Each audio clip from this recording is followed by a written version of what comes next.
ladies and gentlemen, we are continuing our conference. We have second session, and for this session we will have four nice presentations. For the first presentation, I would like to invite Professor Giancarlo Travolta. Yes.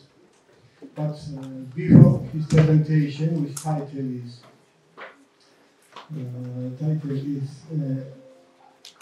New Advances in Medicinal and Aromatic Plants Extraction and Downstream, I would like to speak about and tell us a few words about Professor Giancarlo Travolta. He's very famous scientist, and his very short biography is even very long. And Giancarlo Travolta became a researcher at the Department of Drug Sciences and Technology, University of Turin. After 4 years of experience in the chemical and pharmaceutical industries, he spent 8 years at Technische Universität in Berlin.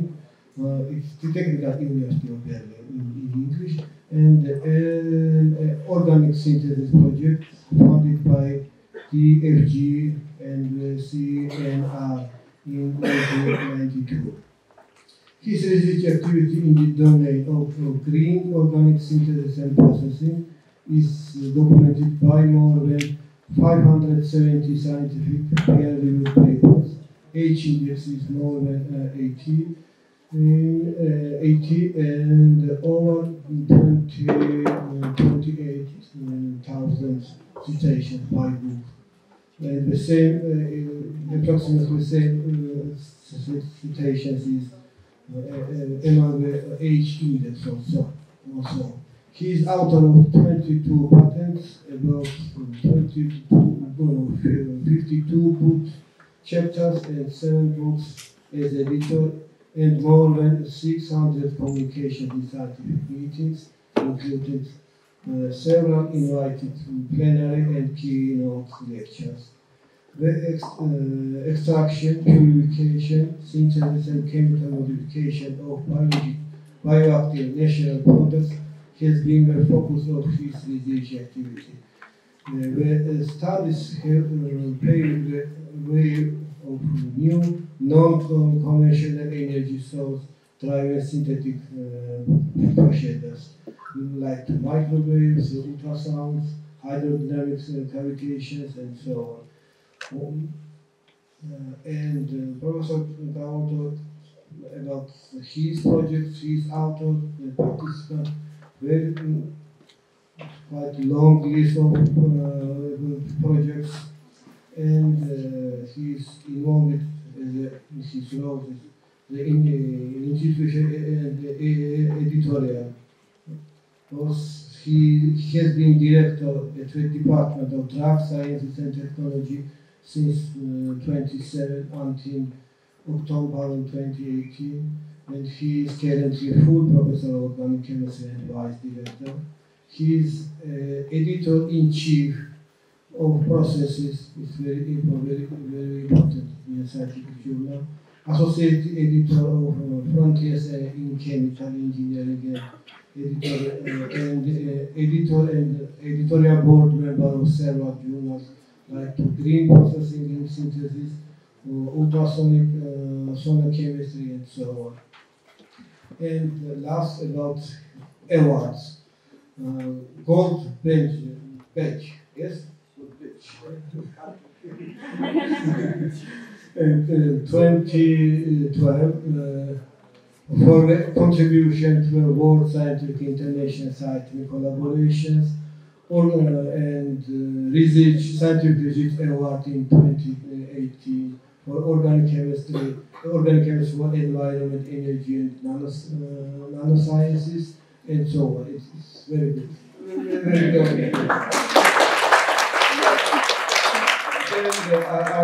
And Professor Travolta was the host of the first of our first meeting of this ongoing projects, and me and and I'm sure all participants had very important and very unforgettable 5 days which you spent in Turin.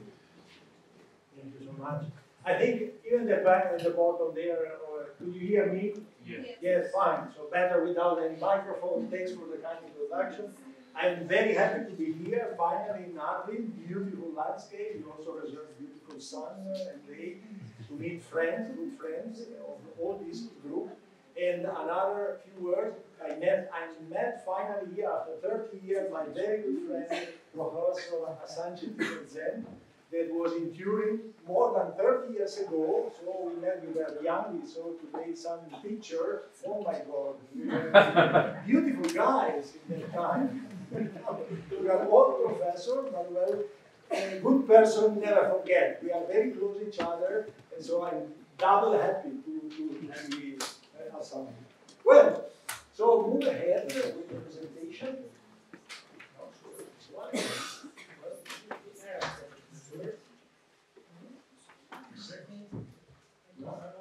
Here's something happened.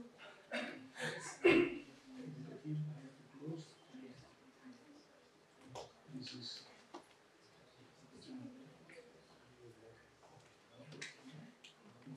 the second.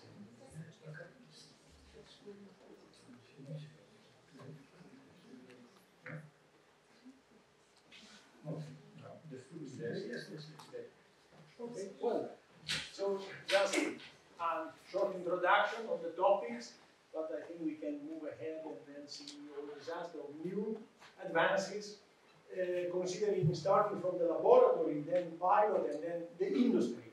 So not all what we are doing in the lab can be scalable in ton scale, sure. Let's see. Just to summarize the main industrial steps, we have a plant, we can collect a plant, we can cultivate a plant, but plant has to be stabilized, either dry or in any case also sometimes sanification, because it could be also some troubles related to microbiological pollution of the plant material. Then some pre-treatment, extraction, and then of course we have to concentrate, fractionation, purification, sometimes crystallization, drying, and then we have a powder that can be either or of course also a liquid extract, a concentrated extract that can be used by the industry, pharmaceutical or food industry or cosmetic industry and so on. Dispersion, emulsification, formulation, this is also a very important step for the industry. So to make a stable formulation that can last in the time and to be exploited. In the lab, we have plenty of technology. We can do everything in the lab, but then when you are trying to scale up for several reasons, there are troubles. It can be solved, but you need good engineers and a good team to move ahead. So I will not spoil a good story, but surely moving in the industrial production is not a trivial task. Then, of course, we will see in the literature many promising solution, but then we will see if it's really true. As a scientist, we prefer comforting lies, but if you check in the literature, 96% of what is mentioned as a scalable for industrial application actually is not true. When you scale up a process from milligram to gram, or to gram to 10 gram, or 50 gram, this is only a different size of your experiment, but has nothing to do with the scalability. Scalability is something different, it's much, much bigger. And the productivity. Well, which is the driving force? You have a plant that can be exploited by a pharmaceutical company, or also as a biopesticide, or as a component for cosmetic industry, or for food, as a food additive. So the production is related to capital and all. So capital investment for the plant, and then the operative cost every day for the production. Nowadays, worldwide, all the industry are still at the level of the Middle Age. So, or the ancient Egypt, or the ancient Rome, or what else, because the technology still rely in maceration, percolation, well, precaution, infusion, or hydrodistillation. It's a bit younger, the hydrodistillation, but very, very old processes. Well, the plant looks modern, but the technology is really old. So it looks very efficient, but so plant, hydroalcoholic solution, and then wait or percolate, you circulate, or you can heat, but nothing more. So it's really not more. So what I can say, the evolution of the technology reached the maximum. You cannot do better, not at all. No? So you need a revolution. So stop it, close the door, move in another room, and change completely the technology if you want to increase. And then again, so if you want to make money, or if you want to have something new that is more efficient, better product, higher productivity, you have to make really a revolution with the technology that are already available. Sometimes one technology is very common in one field and totally unknown in another. So it's just a matter, look, what are they doing? They are doing something different, but why you can't use it?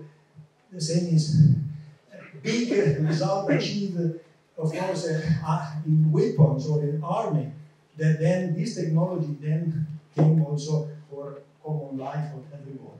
Well, I mention often an Italian guy, no education, nothing in particular. So he was immigrated from my region, from northern Italy, northwest Italy. He moved to France, and he invented the mocha to make the first good coffee, appreciated in Italy and not only in Italy.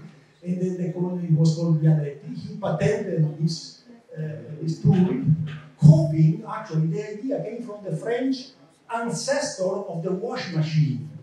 The wash machine that was turning, it was the fire in the bottom, so the wash was there, and then it was also circulating. So he said, "Why, yeah, wash machine, but they can do better coffee." So in the past, it was to do boiling water, and then up and down, it was a percolation. Here is different. The mocha, you have the steam, and then the water, and it's much more regular, much more at the same temperature, so it's much more standardized. So the industry wants method that has to be standardized, so you have every day the same production. So new idea, but to develop idea, you need the industry, the academia, and something in between that connect both reality. So some aspect that we are speaking about extraction. Still now, 95, 96, or in some countries, even 99% of the seed oil is extracted with gasoline. So hexane, of course, hexane.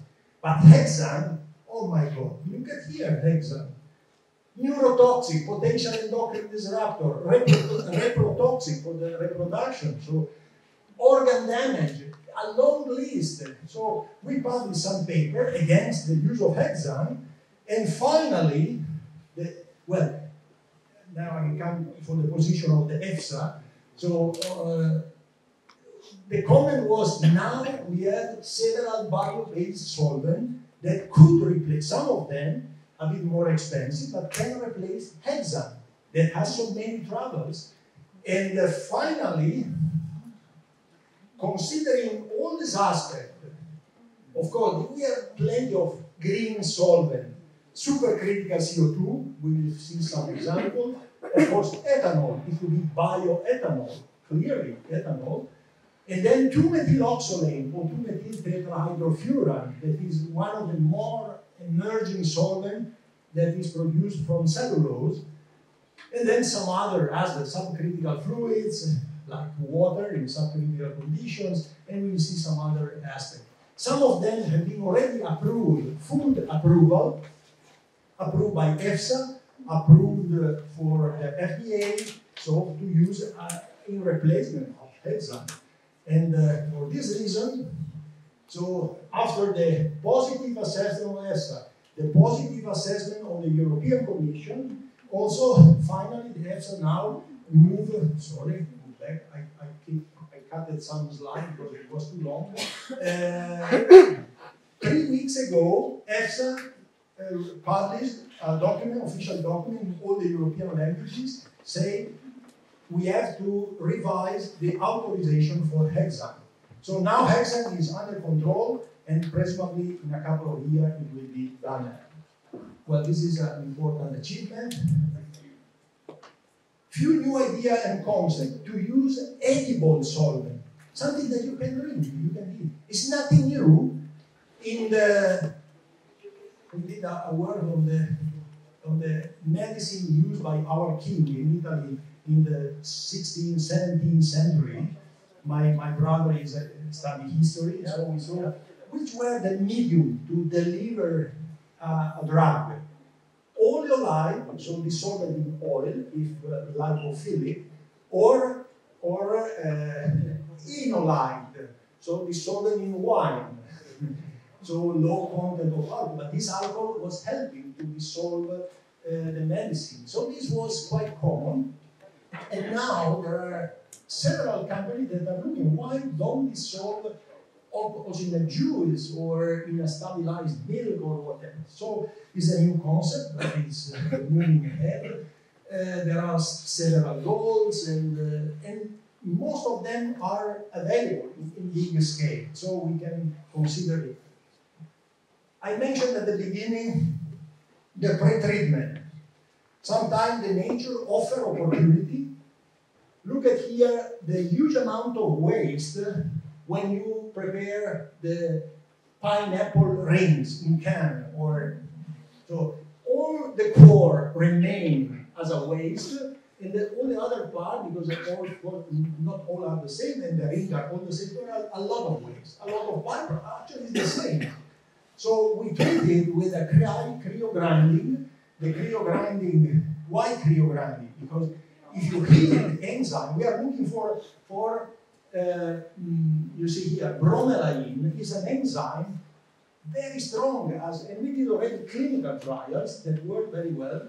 Bromelain acts as anti-inflammatory, anti-edematous, anti-pain, so anti-nociceptive in an indirect way.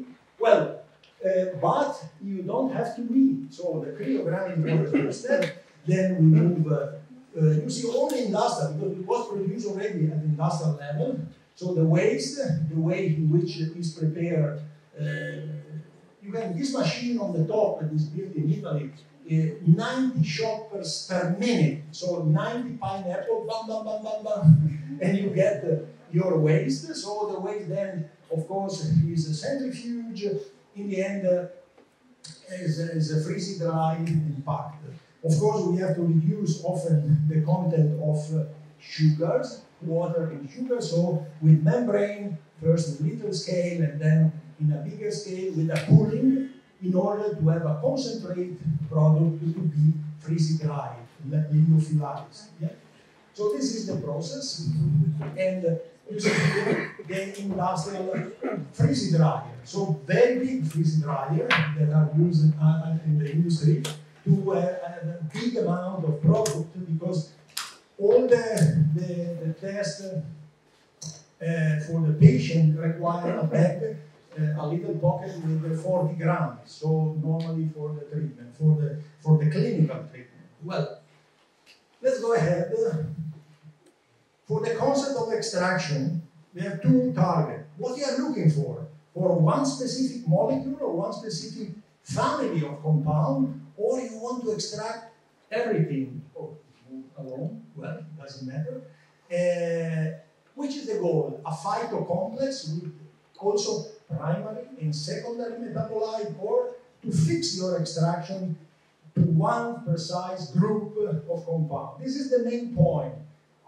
With subcritical water, you have a very rich, very high yield, but you extract everything. So soluble fibers, even salts. So you have salt in different cation and ion in the plant, of course, you have the salt, everything. So you have a very high yield. So you can move in this direction. This is one product in large scale, in pressure. So subcritical water means to work at 150 degrees, 20 minutes, 15 minutes with a good mixing, and then you have to cool down with a very fast flash evaporation to heat as short as you can the plant material.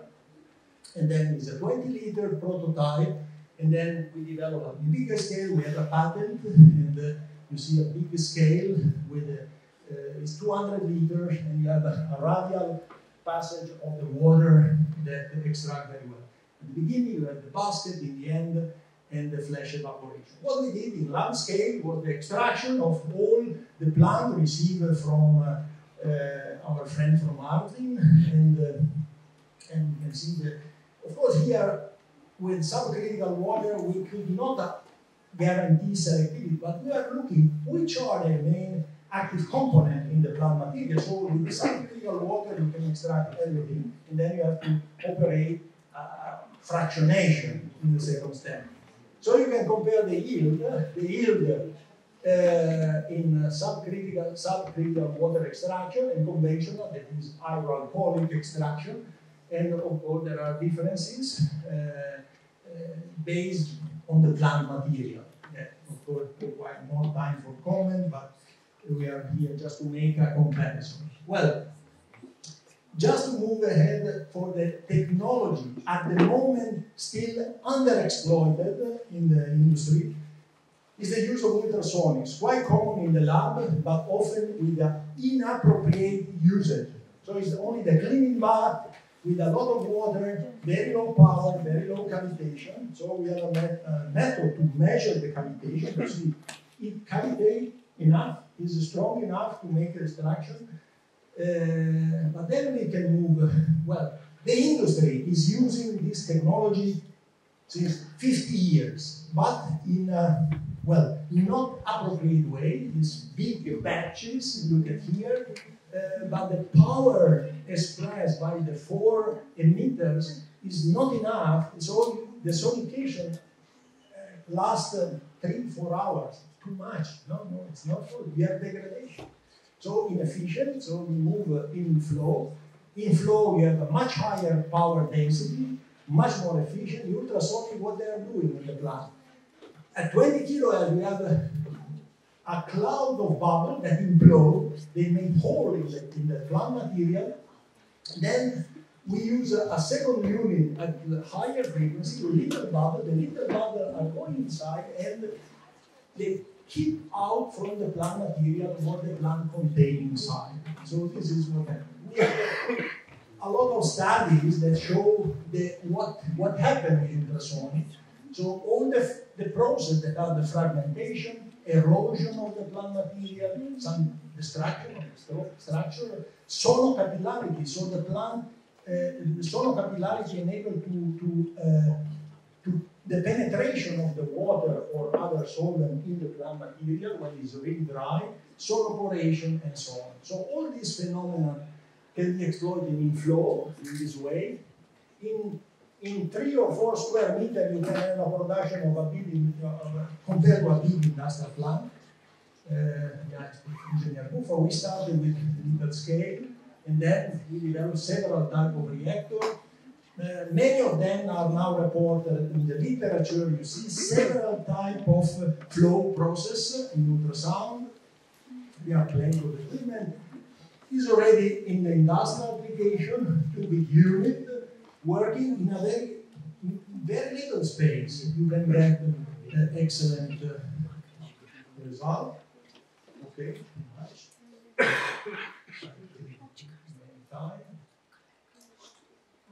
Okay, well, you have a view here of all the equipment that we have is close to Parma, so in big scale to work also in ton scale. It's not a limit. Same industrial processing. You see here different unit. This unit and also in the back and the bottom, also some, as you can see there, some pulse electricity. So ultrasonic and pulse electricity, all in flow mode. You see here also there is also a little bit. You see the passage, and then the very intense physical effect that enable the efficient stuff. Then the decanter separation and so on. So solid liquid separation. Well, Then to gain space, we put it in vertical, but it's just another way to exploit it. And here, back, you see unit production, more than 1 ton per hour. It was the case of olive oil production. So, available, big scale is only a matter of making a decision. And industrial, I cannot provide details, but there are countries. So often the industry is ready, but nobody has interest to advertise too much. This is an exception.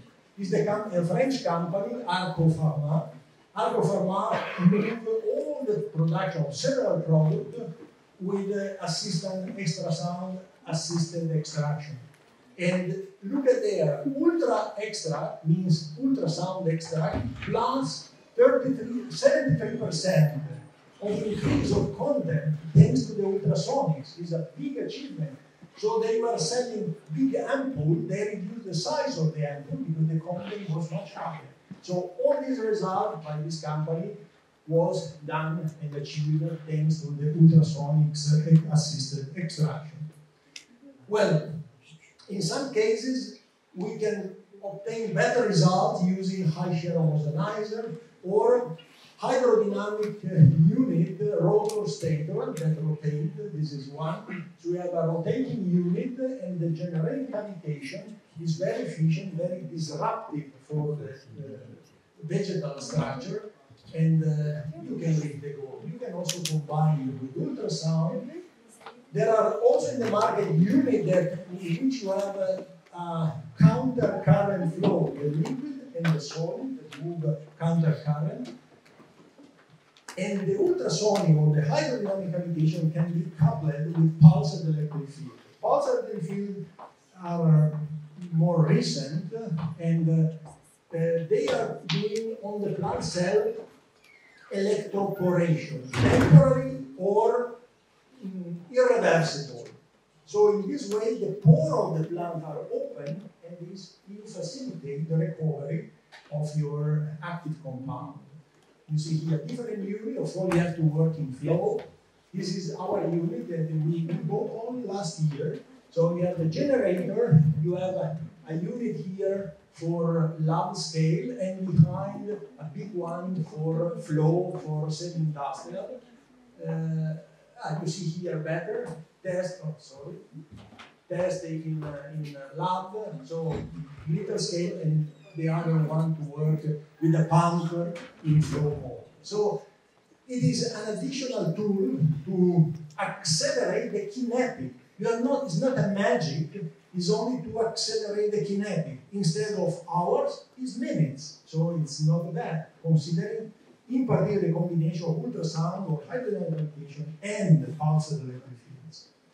Well, we have to mention supercritical CO2 that has the technology that has the biggest literature. So it's well known, 50 years of history, a lot of application, but considering that the industrial plants are very, very expensive, the use is limited mainly for coffee decaffeination. That is the best coffee you can have decaffeinated instead of using dichloromethane or ethyl acetate. Well, besides the supercritical CO2, we can also use in extraction, in a cycle, in plant, propane, or better butane. Propane is creates some more trouble, but butane, dimethyl ether, and other, and fluorinated hydrocarbons for non-food. Fluorinated hydrocarbons are not flammable, so I have this advantage. We apply it in Africa to extract pyrethroid from pyretum, from the plant. It was very successful because you don't have chemists there, you don't have facility, you cannot deliver solvent. Once or twice per year, big flask of fluorinated hydrocarbon, it worked without any particular risk. Well, this is our unit to extract with butane or other. The concept is like the fridge at home. No? You have here, you have the place in which you have the expansion. So you have the liquid extract the plant, and then expansion, gas, compress again here, and then reuse. So it's a cycle. Liquid expansion, gas, and then again liquid. So it's very efficient. It can work very well. Of course, you have to be careful that propane is flammable and also explosive. So supergate CO2 is well known, just in plants. You see this plant years ago by a company. It's a 24-liter volume. But the reality is one, the industry. So every day in Italy, Lavazza extract about 24, 25 tons of coffee. Only Arabica, because Robusta has too much caffeine. So only Arabica. But each cycle lasts more than 11 hours. So it takes time. For this reason, we were involved in a project to reduce the time with ultrasonics. And we were really successful to combine supercritical CO2 and ultrasound, but we are still far away from the industrial application. In the end, a few words about microwave technology. Speaking about aromatic plant, you can collect essential oil in a better way. No other technology can provide this level of extraction. Very rapid, very fast. Big success was achieved with the hops used for beer. So the main cause of beer is hops. If you collect the essential oil from hops before and then you dilute in the beer, you save money because you reduce the amount of hops, and the beer is very tasty, so it's perfumed, so it's much even more the non-alcoholic beer, in which the dry hopping has no effect because you don't have ethanol. Well, this is the technology. You can collect the essential oil, and in a bigger scale, you see like a wash machine in which you insert your plant, and then very rapidly you collect the essential oil. Another view here. Here we are preparing the extraction. This is in our lab, and you see here with myself and the PhD student that is collecting the essential oil. So you place some water in the bottom, and then if you have, of course, if you have dry plant, you have to rehydrate a bit before, and then with the irradiation, you save energy, you irradiate the plant, and you collect very rapidly the essential oil. You see here,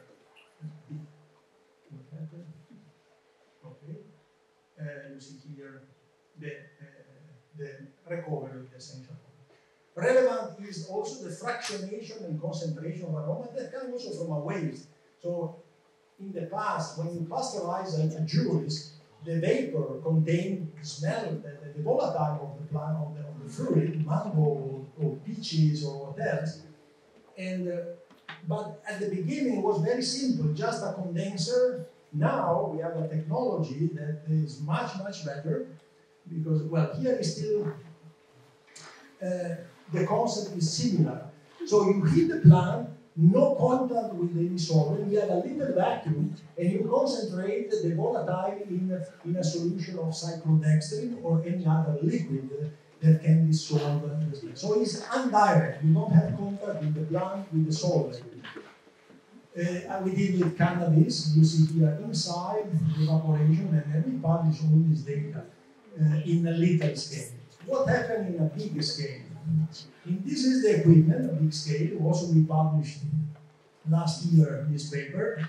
Is a multiple effect fractionation condensation. We can even separate monotherapy and sesquiterpene from self-terpene. Well, enrich, of course. We cannot make a full separation, but it works very well.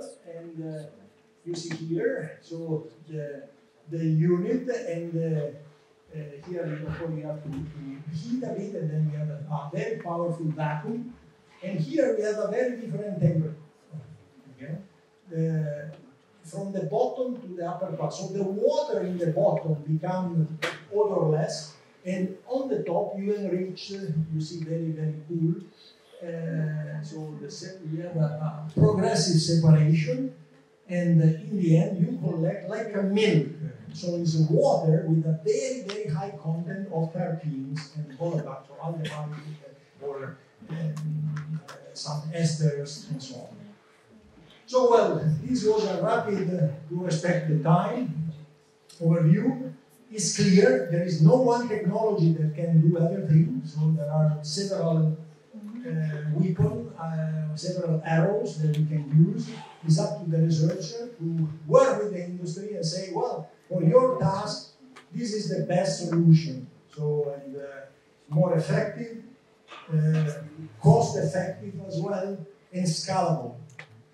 All the technology presented can be used in ton scale. It's only a matter of investment to create the condition for, well, in my experience, in the last 10 years, the big achievement were with food industry. I can say big name like Buller, Switzerland and Germany, Ferrero, Italy, Lavazza. So big company, Puratos, and other companies that have big volume and have all the interest to invest in technology to improve the quality of the product and, of course, reduce the cost. So this is the goal of the company. With the pharmaceutical industry, it takes more time because all changes in the production require an update of the drug master file. And so in the industry, in food industry is rapid, in the cosmetic industry as well. With the Givaudan, with many companies, much faster. With the pharmaceutical industry, you have the solution. You can make a synthesis like mechanochemical synthesis or synthesis with the reactive extruder, solvent-free, but it's like a plan B. In case one solvent will be banned, so you have the solution. But at the moment, I say, I'm becoming old. I want to see the application. Otherwise, I would not play this with this word. But anyway, we can decide what to do, and in the end, we want to thank you for the attention. And in particular from students, if there are some curiosity, I'm very pleased to answer you or to at least to provide some suggestions. Thank you so much.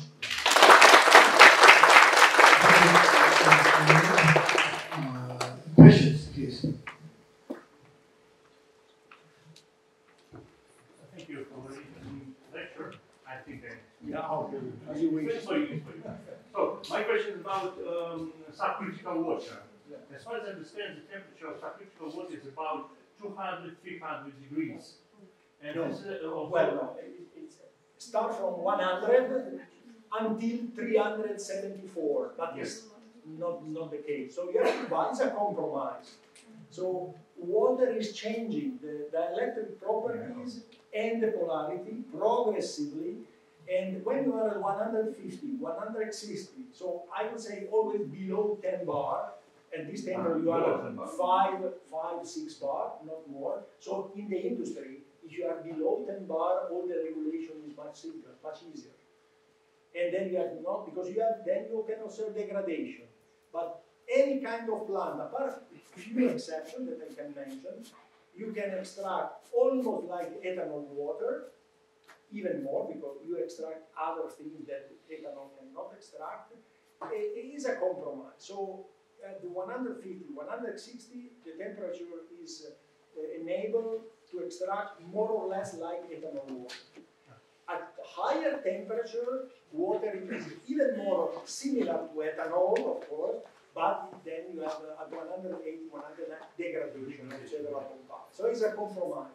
And what about comparison between subcritical water and supercritical CO2? Which methods is better? Yeah. Well, of course, the supercritical CO2 is only for oils or for very lipophilic substances.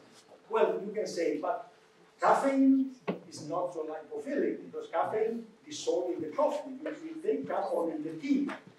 But the secret of the extraction is a certain amount of a co-solvent. When you have a decaffeination, you are using water as a co-solvent. So the process for tea and for coffee has supercritical CO2, but also a certain percentage, the secret percentage of optimal water for the extraction.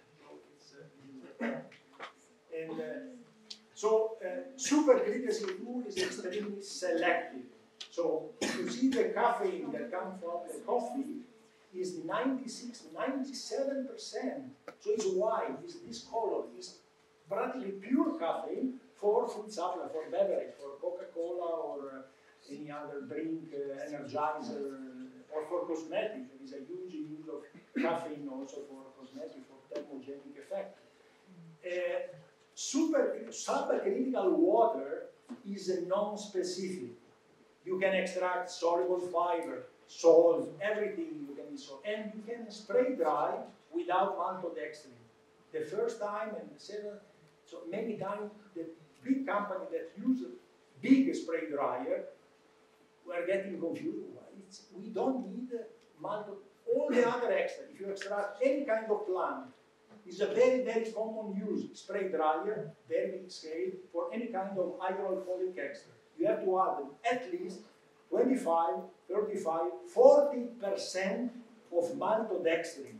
Otherwise, all is attached on the structure, all is blocked. With this type of extract, you can be why? Because you extract the salt.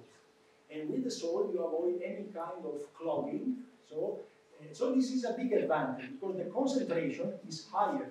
So you don't need to add, otherwise you have 20, 30, 40% of maltodextrin. That is like an additive. So this is one of the main advantages of supercritical water. Moreover, the food industry, I cannot tell in this case which industry, but the food industry installed inside of the plant without any particular permission because they don't use salt.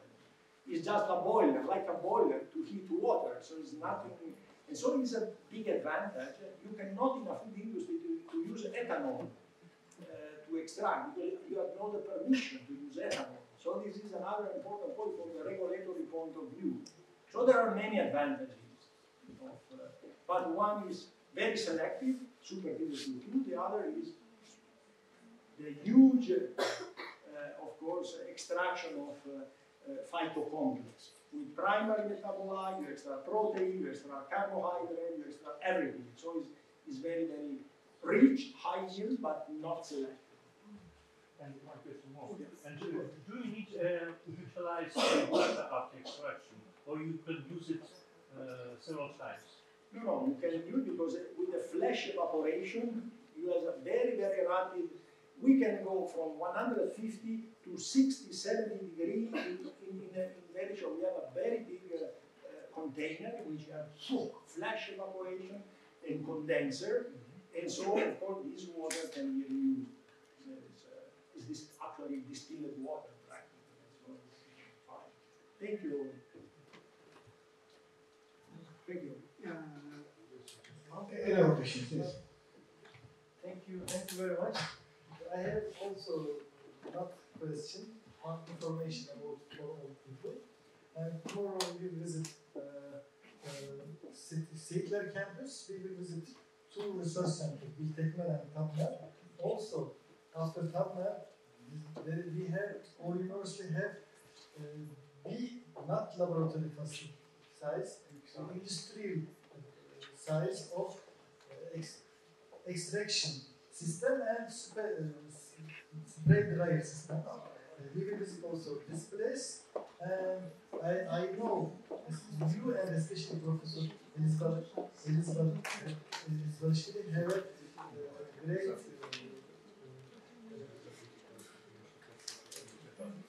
expert. We will also discuss more, and maybe you will help us for procedures. Thank you so much. Thank you very much.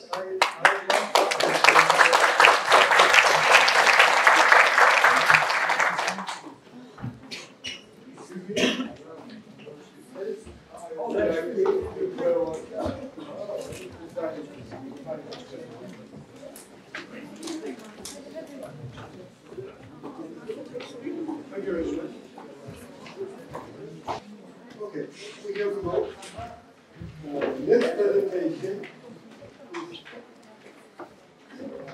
Mariam Kharezawa, Agriculture University. Name of his presentation is Study of Biological Actions of Plants Extracts from Sympedicum aldersaum, and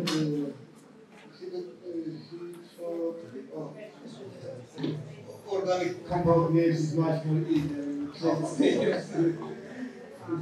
Serious point.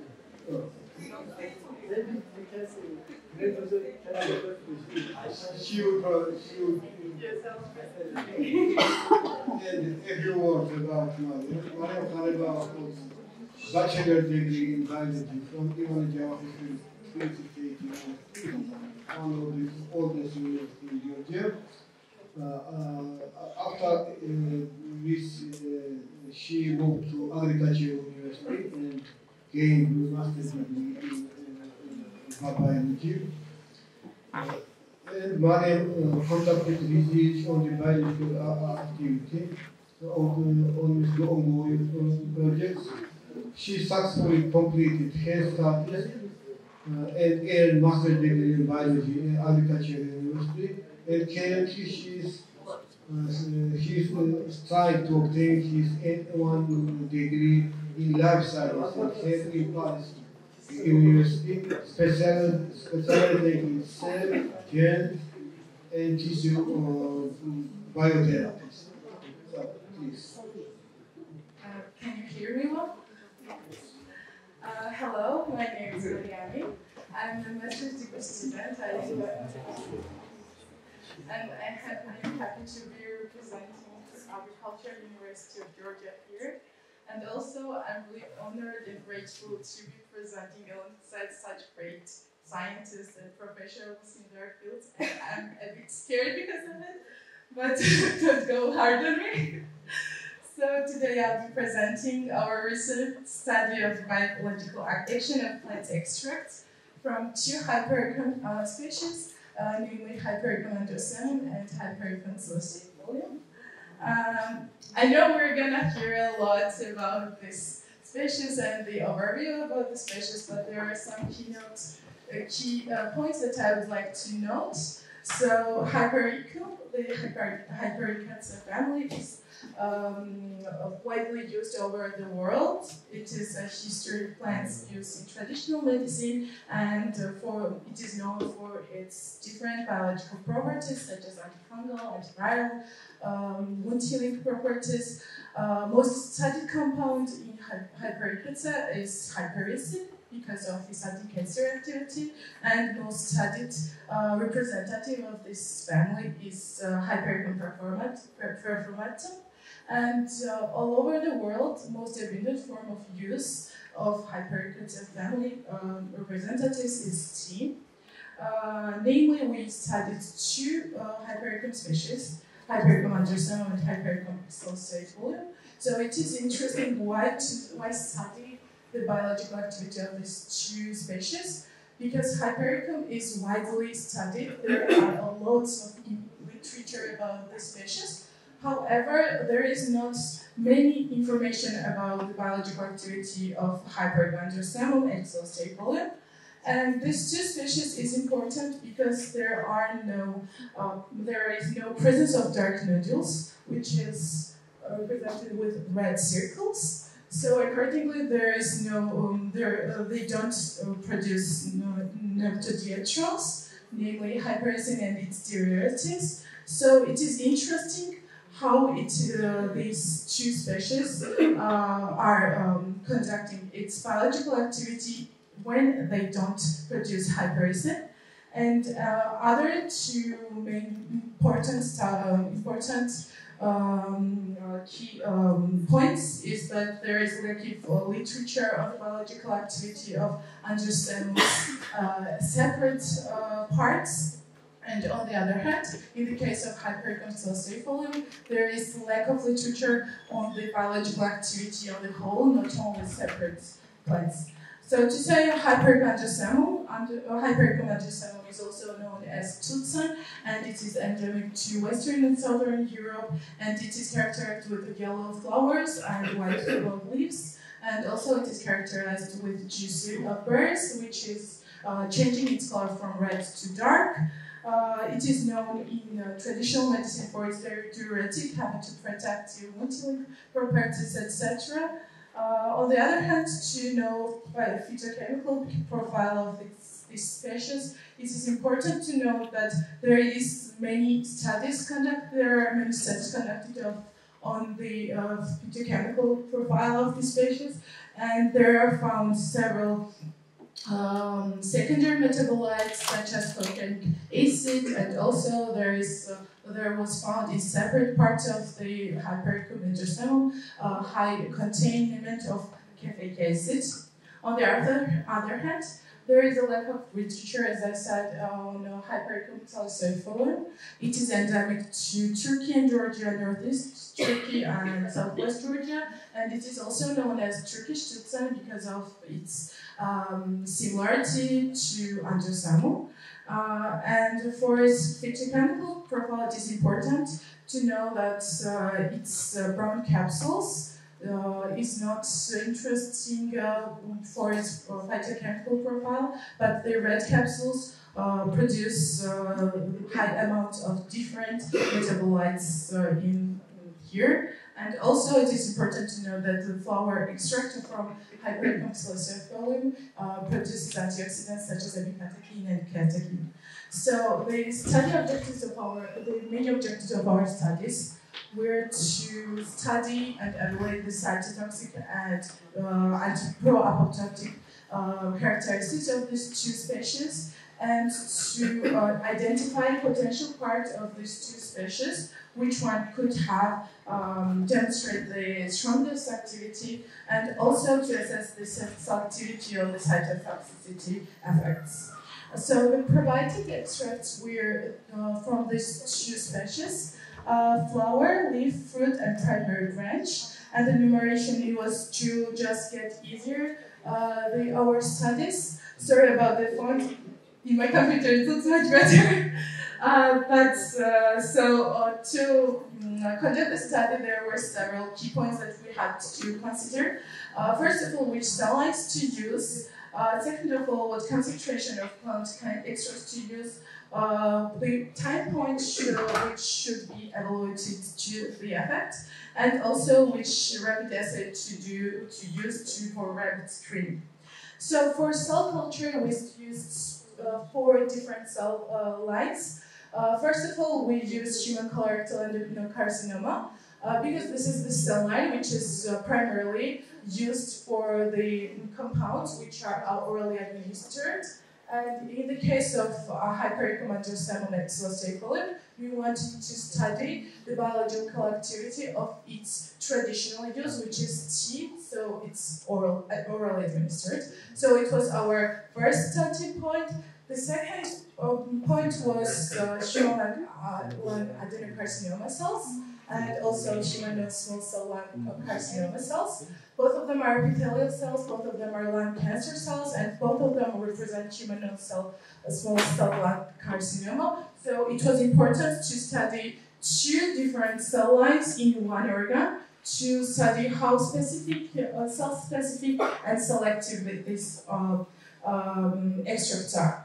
And finally, we used primary mouse skin-free fibroblasts to study what would be the effect of these extracts on normal cells. So the primary mouse skin-free fibroblasts represent non-transformed cells, which are used as a normal control to evaluate the cell specificity for the extracts used. For the experimental conditions, we chose final concentrations of these 3, 125 to 50 to 500. These are final concentrations which were used during the assays, and these were based on recent findings by Jabber et al. 2016. And these 3 concentrations was to start and to evaluate the first screening methods.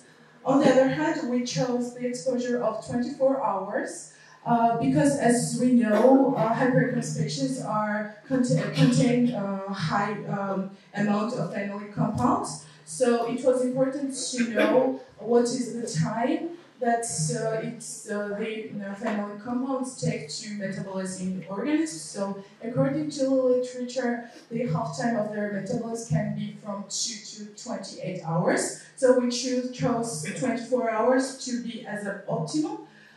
Because of the literature, also because of the studies, it was much easier to conduct studies with this exposure time. And on the other hand, there was lack of literature on shorter times. Most literature studied biological activity used 70 to 48 hours, but not 24 hours. And the methods we use, at first we use entity method, which is generally optimized and used to study cell viability and to study proliferation and cytotoxicity. And it is based on the viable cells activity to reduce MTT, yellow MTT, to purple chromosomes, so it's a colorimetric assay. However, this method has, even though it is highly optimized and highly used in industry and academia, however, this method has limitation because mitochondrial reductase, you can see here, which is used for this method, is highly dependent on NAD age and NAD pH. So there are some cases when NAD metabolism can be disrupted. So to know that it was not the case, we had to use other methods to know that our findings were true. The second method we used was apoptosis detection, which was detected by flow cytometry, performed by flow cytometry, and we used DIOC6, which is lipophilic dye. It is cationic dye, which uses a mitochondrial memory potential to identify early apoptosis. And finally, we used propylium iodide to study the cell cycle phase distribution, which would help us to study the cell cycle errors and apoptosis during the exposure of these extracts on cells. So there are two main key points, which is the advantages to this method, which is this gives us information, further information regarding cell proliferation, and on the other hand, it gives us information regarding apoptotic cells percentage. But we should note that this cell cycle phase distribution gives us the information only about late phase of apoptosis. Regarding our findings, so as I mentioned, the first cell line we used was human adenocarcinoma, colorectal adenocarcinoma, and we used 3 different concentrations, as I mentioned, and they all showed reduction in cell viability. However, the highest reduction was in the leaf extract, and we identified, using entity, we identified several extracts which would cause the highest effect on cells, to use those concentrations and those specific extracts to study using DIO6 and using PI. And on the other hand, we should mention that in this case we had this assumption that because in the literature it is said that the leaf extract of hypericomatosemum uses has a high amount of caffeic acid, we did this assumption that it might be exactly caffeic acid, which provides the increasing concentrate in the reduction in cell viability.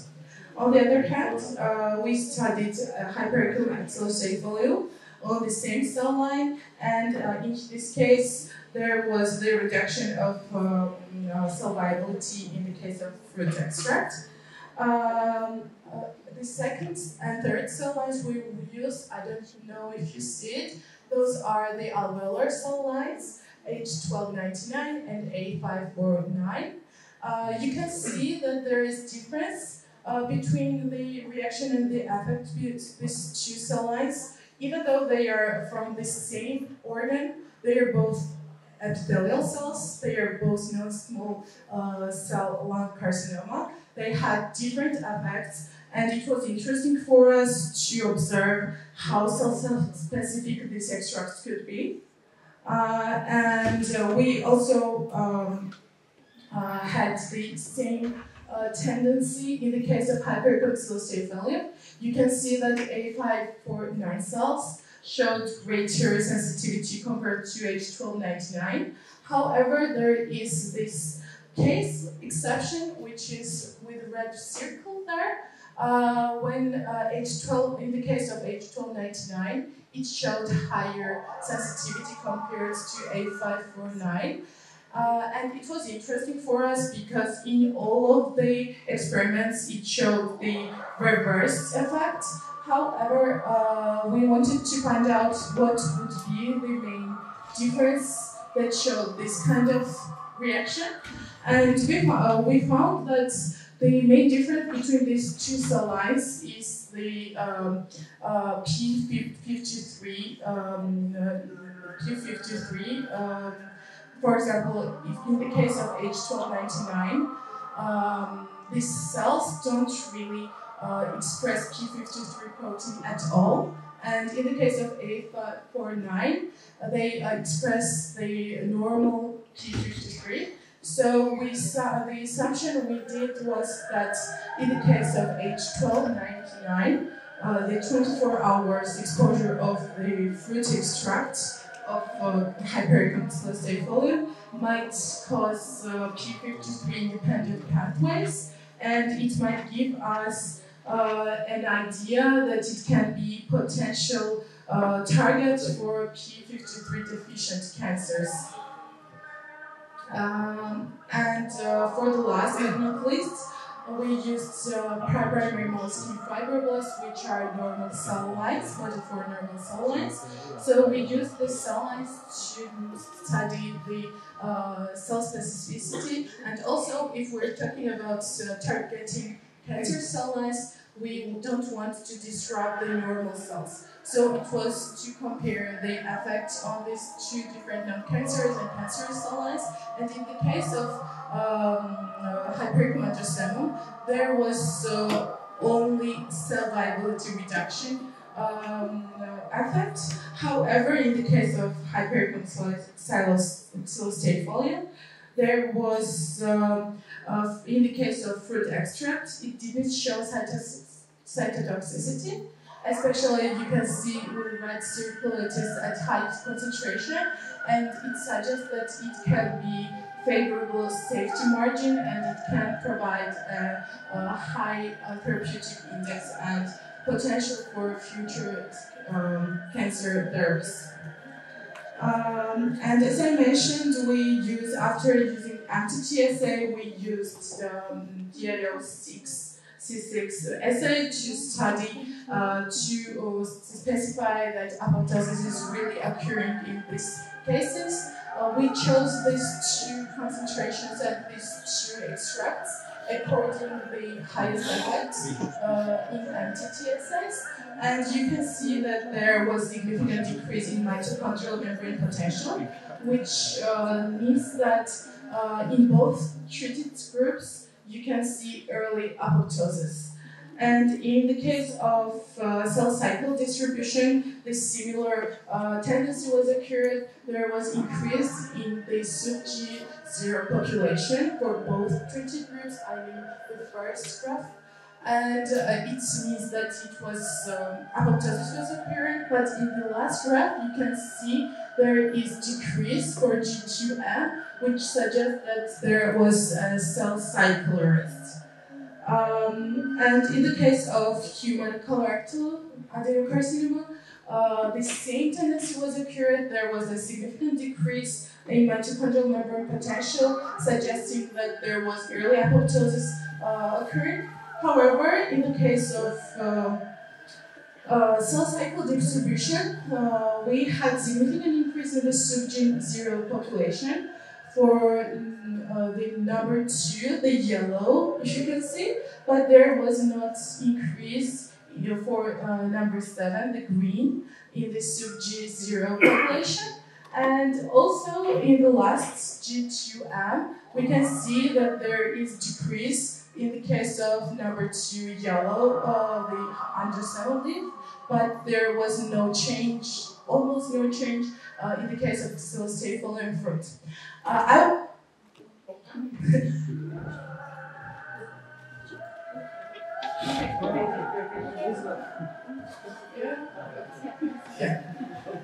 So, at the first glance, it might be occurring that these two results are not the same. However, we should consider the limitation of this method, which is that in the case of the cell cycle distribution, it only can be observed the late apoptosis, which means the fragmented DNA, and so it might be that in the case of Clostridium, the 24-hour exposure time is not enough to gain the DNA fragmentation and to observe the sub-G0 population increase in the case of cell cycle distribution.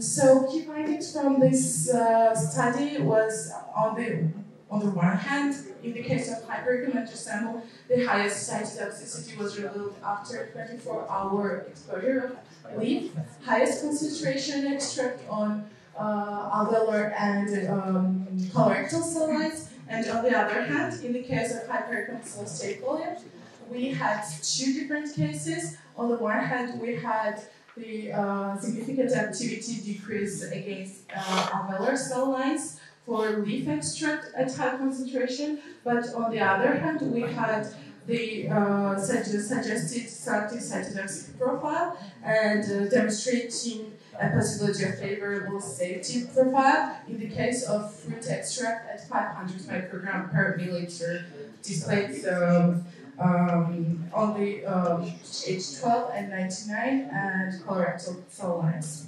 So to conclude the study, our study concluded that the water-based extracts from different parts of hypericomatosemel and hypericomatosemel possess anti-proliferative pro-apoptotic effects, which have cell-specific findings and highlight their potential as anti-tumor agents and highlight their importance of further investigation.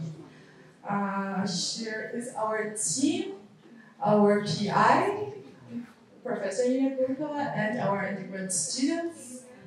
And thank you for your attention.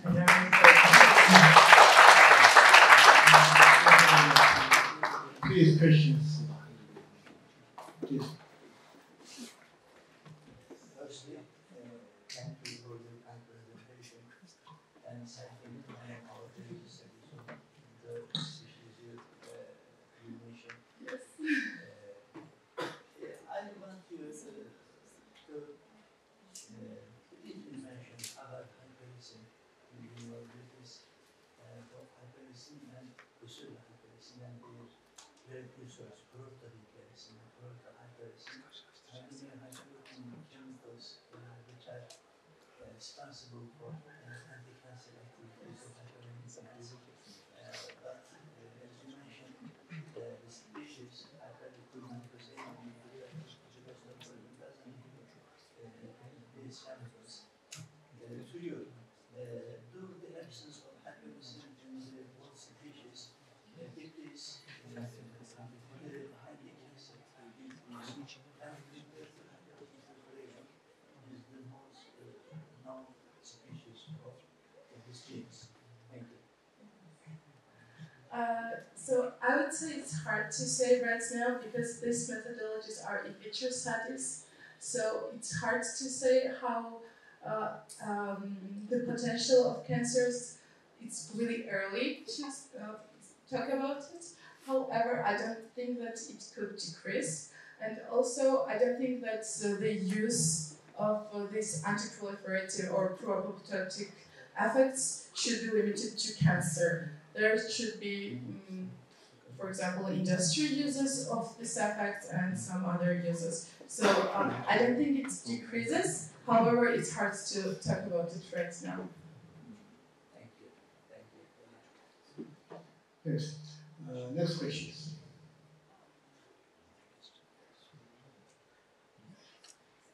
Sorry, can you cancel the conclusion? Yes.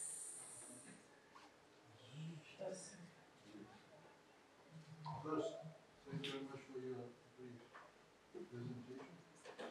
You are saying, highlighting the potential as antitumor agents and further investigation. Yes. What will be the further step you will obtain this case? Yes. You know, the constituents are as a total in there. You can So for further investigation, I mean that when we were conducting the research, there was a lack of information for separate parts of this species, and also the extraction method was different, so it was hard to do some conclusions according to that. So I believe that's what I would mean for further investigation, but for biological point of view, I would say that there should be some, for example, there were some cases when different concentrations were not proportionally for the effect. So maybe other concentrations should be studied also, and also one of the limitations, I believe, that was reduce mouse skin fibroblasts. So it would be better to add human fibroblasts because it would be more relevant to compare. However, it was like a pre-screening study. So for further investigation, that's the direction I would say for in vitro, of course, but clinical studies is farther away. In one slide you mentioned cafe. Yes. What's the relationship between those studies? Yes. You have no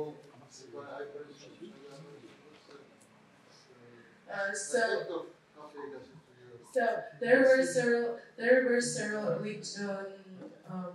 articles mentioning caffeic acid as an important part of phytochemical profile of leaf and fruit extracts from Hypericum.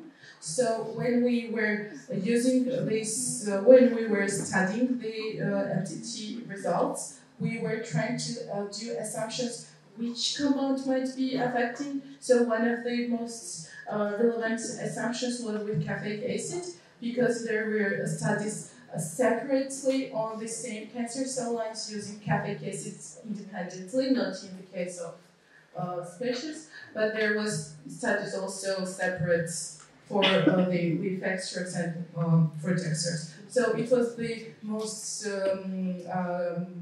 relevant conclusion to do. However, there were several other compounds which we were suggesting, but was not really sure about it because of the lack of information. After your words, I would like to make a contribution after hypericum chemicals.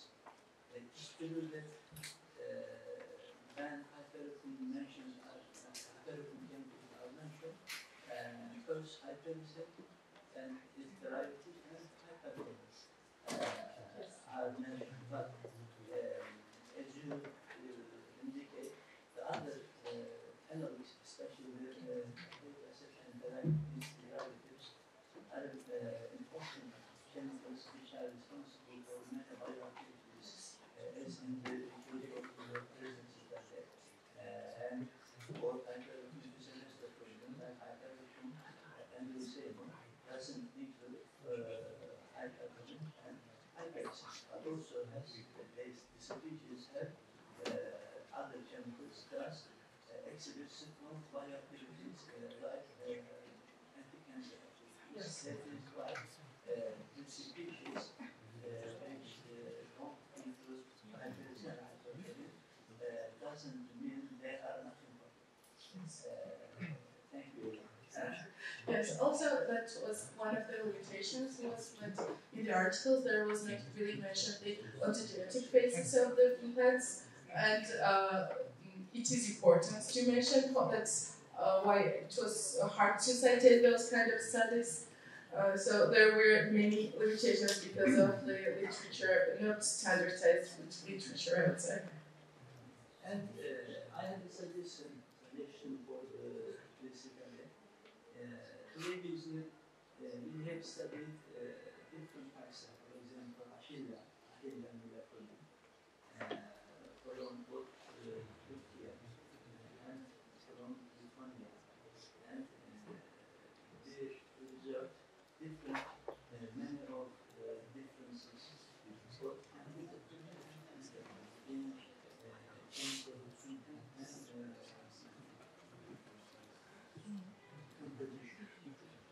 For example, both species are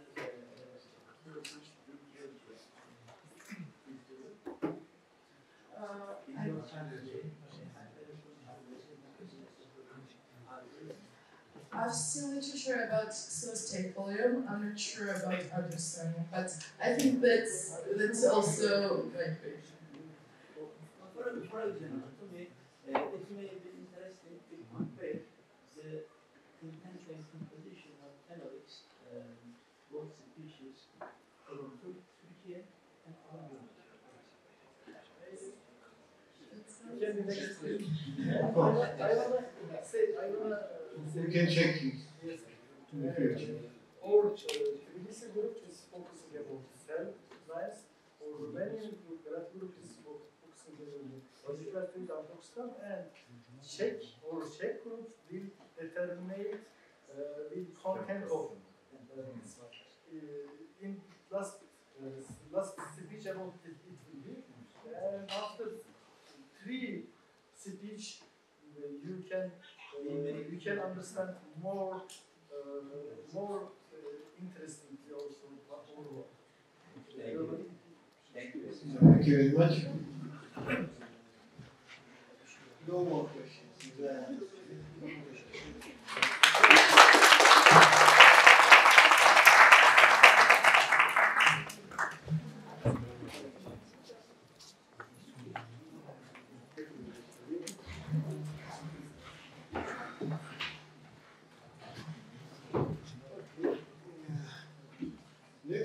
Next presentation, Andrea Veronica Porta-Esatto.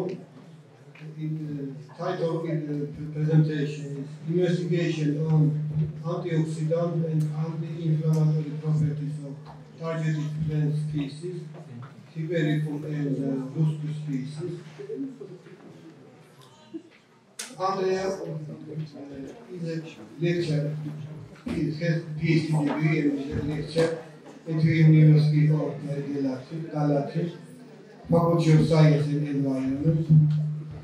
She took his PhD degree in 2013, and she is experienced in such fields such as design, synthesis, characterization of nitrogen heteratomic compounds from classical techniques as well as alternative green chemistry methods, which includes ultrasound, microwaves, biocatalysis. Also, various collaborations. He has also various collaborations about enlargements of the secondary action of the extraction, chemical characterization, and biological properties, investigation in natural compounds extracted from different plant cells. She is currently working on the study of biological compounds of natural and synthetic compounds with potential biological activities. Anti-inflammatory, antimicrobial, and enzyme inhibitions. So, you have half hours. So. Thank you very much.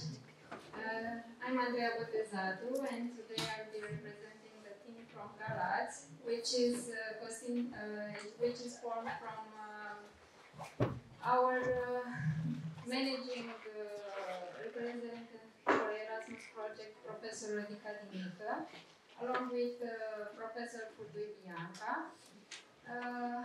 and together with Ionescu Alexandra and Mocanu Ana Maria and Busiohana, we conducted some investigations on the antioxidant and anti-inflammatory properties of targeted plant species in this Erasmus project, Hibericum and Ruscus species. In the first stage, I would like to present few information about our country. For those who may not know, Romania is located in the southeastern central Europe, on the lower Danube, in the north of the Balkan Peninsula, and on the northwestern shore of the Black Sea. The population of Romania is about 90 million inhabitants. Galați is a city which is a city with a rich high story due to the fact that it's located onto the Danube River, an important European commercial river artery. The population of the city is about 217,000 inhabitants. Our university is a university with tradition since 1974, and it's an accredited university with many faculties in all domains. Firstly, I would like to thank our host, Artin Forum University, and also for the project Erasmus KA, for inviting us to participate in this project. Our goal was to investigate the biological properties of plant extracts, mainly antioxidant and anti-inflammatory properties, and also with the help of other project collaborators to identify the compounds which are responsible for the biological activity. The plant species that are studied in this project are Ruscus colchicus, which is a species within the Ruscus genus, and it's studied in the literature data. The studies from literature data indicated that this plant is rich in cholestanol glycosides, in rasphenol glycosides, and also spirasphenol glycosides. Some of these compounds are specific for this species, and they exert biological activities such as adaptogenic action and anti-inflammatory properties. In traditional medicine, they are used for treatment of urinary ailments and abdominal pain, and also for skin disorders. Hypericum androsemum, as we already seen, it's a species which is rich in phenolic compounds. According to the few data from the literature, some phenolic compounds such as chlorogenic acids and flavonoids are the main phytoconstituents of this plant, but also triterpenoids and polycyclic phenylate acyl chloroglucinols were identified in this species. This species exerts antioxidant and cytotoxic activity among other biological activities, such as anti-inflammatory, antidepressant, antimicrobial, and skin protection. Hypericum psilosterifolium, it's a species of plant rich in phenolic compounds and naphthodianthrones. These compounds are specific for this species, and according to the few studies in literature, they may pose antioxidant, antimicrobial, anti-inflammatory, and cytotoxic antidepressant properties. So, when regarding to the literature data, they indicate some medicinal properties in traditional medicine, but in order to include these plants for specific therapeutic properties, we need to demonstrate these properties by scientific studies. So, the 3 species of plants are found in northeast Turkey and southeast Georgia, according to literature. These plants were extracted by our collaborators in Turkey and also in Italy. In Turkey by classical extraction, Soxhlet extraction with ethanol as solvent, and in Italy with green extraction by using water and ultrasound as a method of as a green method in order to extract the compounds in optimized system. As Professor Giancarlo Crabot already mentioned, there are differences in the yields of the extracts that were obtained from the 3 species of plants that are studied from different parts of the plant, flower, leaf, fruits, or primary branches. So, we aimed to investigate if there are differences among the antioxidant properties of the extracts of the plant species and also some inhibitory properties the studies were conducted on enzymes that are involved in diabetes and inflammation. The first limitation of the study was the problem that the extracts from Soxhlet extraction, because they were extracted in ethanol, they limited our test because they have limited solubility in water. So the concentration of 5 or 10 milligrams that was tested on different enzymes or different assays was by dissolving the extract in our solvent, in the working solvent, and after, in order to do the test, the extracts, the solutions were centrifuged, and in the studies we used also only the supernatant. The first method to investigate antioxidant properties in vitro assays was the DTPH method, according to a method that is published in literature. The experimental procedure includes the decoloration of DPPH radical from a purple color to discolored solution, the reduced form of DPPH, in the presence of antioxidant compounds. This method is very sensitive to the presence of antioxidant molecules and was realized with the help of a microplate reader, which is a greener, it's a greener method because we use very small amounts of solvents. So when compared with the big UVB spectrometers where we use 3 mL of solution, in these methods the maximum volume in the microplates it's 200 microliters.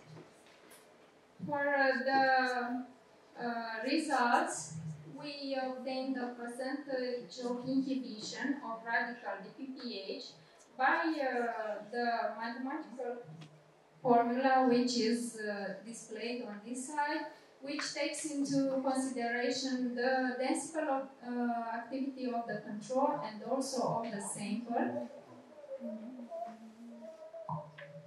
From this method, we concluded that all the extracts pose antioxidant potential. This fact is very important because we demonstrated that Ruscus and Hypericum species are sources of antioxidant compounds.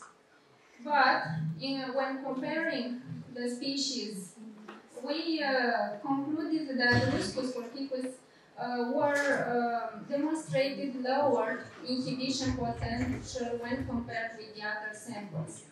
The extracts demonstrated antioxidant potential compared with non-antioxidant flavonoids and polyphenols at very low concentrations of which are lower than 1 milligram per milliliter, and the antioxidant properties were concentration dependent results.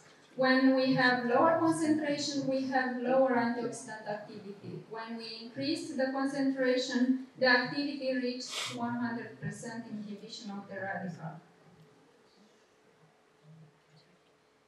In this method, we can use a factor which is IC50, half maximal inhibitory concentration. It's a value that it's telling us some information about the potential of the extract when compared with other extracts. The concentration that it's inhibiting 50% of the radical activity. And we concluded that extracts from Ruscus species, both from classical extraction and also from gene extraction, demonstrated high concentration needed to inhibit 50% of radical activity, which means that Hypericum extracts are better antioxidant. They have better antioxidant potential when compared with Ruscus. The second antioxidant method that we performed in our laboratory was the ABPS method. These methods are used in the laboratory as the investigation methods of antioxidant potential. They are mainly antioxidant methods, but because of the first limitation that we didn't know the chemical composition, we had to try different methods in order to obtain the results. So the ABPS method is similar with the PPH method. It involves the presence in the solution of ABPS cation, which is in a blue color, and in contact with an antioxidant compound, it's reduced. In this reduced form, it's presenting a yellow color. So this change in color, it's measured with the help of a microplate reader, and the percentage of inhibition of ABPS, it's calculated with the mathematical formula that it's similar with that we use for the PPH.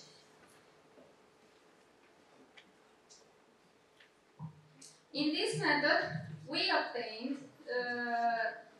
we demonstrated the fact that all the extracts demonstrated antioxidant potential.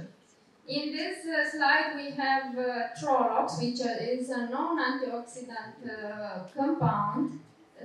When comparing our extracts with Trolox, we demonstrated that Hypericum extracts demonstrated activity compared with this standard compound, which means that the extracts mainly from Hypericum species are very good antioxidant sources.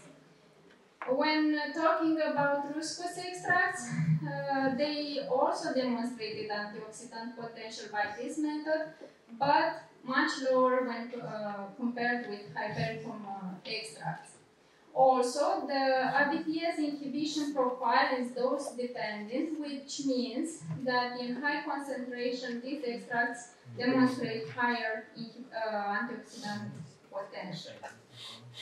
Also, when comparing the IC50 factor for this method, we can conclude that Ruscus species have greater concentrations needed to inhibit 50% of the ABPS cation, which means that if we want to have antioxidant activity, we need a much greater concentration of Ruscus extract. But for Hypericum species, we obtained very low values for this IC50 concentration, which means that Hypericum extracts are very good sources of antioxidant compounds. Another method of investigation of antioxidant activity is the FRAP method, which involves the interaction with iron. This method it's consisting in changing the color from transparent to a blue color in the presence of antioxidant compounds, because antioxidant property in our human body, it's different. Some compounds may cause antioxidant activity by inhibiting radicals. Other compounds may cause antioxidant activity by chelating different metals like iron. So in this method, we also used microplate methods from literature data, and the study concluded that all the extracts have antioxidant properties also by the FRAP method. In our results, you can see that the extracts from Ruscus and Ruscus leaf and roots are not on the graphic because they have lower activity compared to the extracts from Hypericum species. Also because it was a lack of information regarding the chemical composition, The study aimed to investigate some anti-diabetic properties. So for this method, for this purpose, we used two methods of inhibiting alpha amylase and beta glucosidase enzymes. These methods involves the formation of yellow color in the case of beta glucosidase and the reddish color in the case of alpha amylase. When these colors are reduced, it means that we have anti-diabetic compounds in our extracts, which didn't happen in our case, so we couldn't demonstrate anti-diabetic properties by in vitro methods, which and this fact does not exclude that these plants could cause anti-diabetic properties, but according to these two methods, in vitro methods, they didn't exert anti-diabetic properties. Also, in order to investigate the anti-inflammatory potential, in the first stage we tried to see if the extracts may cause properties of inhibiting albumin thermal denaturation. In this method, we used human serum albumin in combination with various concentrations of the extracts. By this method, which involves thermal denaturation of albumin, we could not observe a good inhibition of the denaturation at the maximum concentration of the extracts that we tested, which was of 2 milligrams per milliliter. So we tried another method to see if our extracts could be good in because according to literature data, they are used in this purpose in traditional medicine. So we tested the extracts activity on xanthine oxidase enzyme. This enzyme is involved in purine metabolism and uric acid biosynthesis. The enzyme could catalyze the oxidation of hypoxanthine to xanthine and xanthine to uric acid. The inhibition of this enzyme is a primary approach into decreasing uric acid production and attenuating the progression of hyperuricemia. These compounds effectively, like allopurinol, effectively inhibit the activity of xanthine oxidase and alleviate the pain caused by GUT in the short term. It should be noted that synthetic compounds like allopurinol have many adverse side effects, so it's important to identify natural compounds that could have less side effects. In this study, we obtained very good results at a concentration of 2.5 milligrams per milliliter of extract. We obtained results that are comparable to that of allopurinol at 30 micrograms per milliliter, which is a synthetic compound and it is a unique compound, not a combination like our extracts. But these results are promising because in the case of treating GUT, we would use natural compounds instead of allopurinol, which is a synthetic compound. You can see that all the extracts demonstrated xanthine oxidase inhibition properties, but also in this study, extracts of Ruscus, T9010 being the extracts from Turkey, obtained by classical extraction, and the extracts from Italy, also 9 and 10, which are Ruscus extracts, have less activity on this enzyme. In conclusion, all the extracts demonstrated antioxidant potential, but when comparing the species, Ruscus demonstrated less activity in the all methods, and the inhibition of xanthine oxidase indicates scientific proof that these plants have therapeutic properties in GUT disease. Here we would like to show you a short remember of the visit of Erasmus project members in our city in Galați. Also, we are waiting for you in our city when another occasion could be with another project maybe, or Erasmus exchange with the students. And I would like to thank the all partners from the project. Thank you very much. Questions, please. Thank you very much for your presentation. You said that you use extracts by two methods, classical and new one, green chemistry method. Did you have extracts from the same collection of plants or different collections? I think Professor Mustafa should... Same collection. Yeah. Same collection. The same collection. Okay.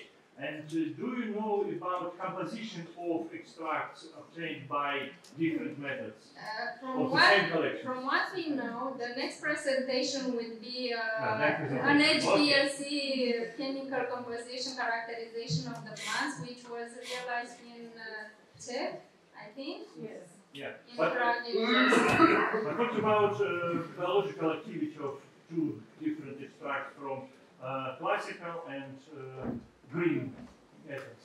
The classical and the green extracts demonstrated similar activity, but the green extraction facilitated the methods because they were more soluble. So while in Turkish extracts, in the classical extraction, we had compounds that were unsoluble in water or in other phosphates that we use in our methods in order to dissolve the extract. Some compounds remain undissolved. So for this specific case, the extracts from the green methods demonstrated good solubility and they were more okay in order to investigate the whole composition, the chemical composition to reveal. Thank you. Thanks. One more question. Okay. Peki.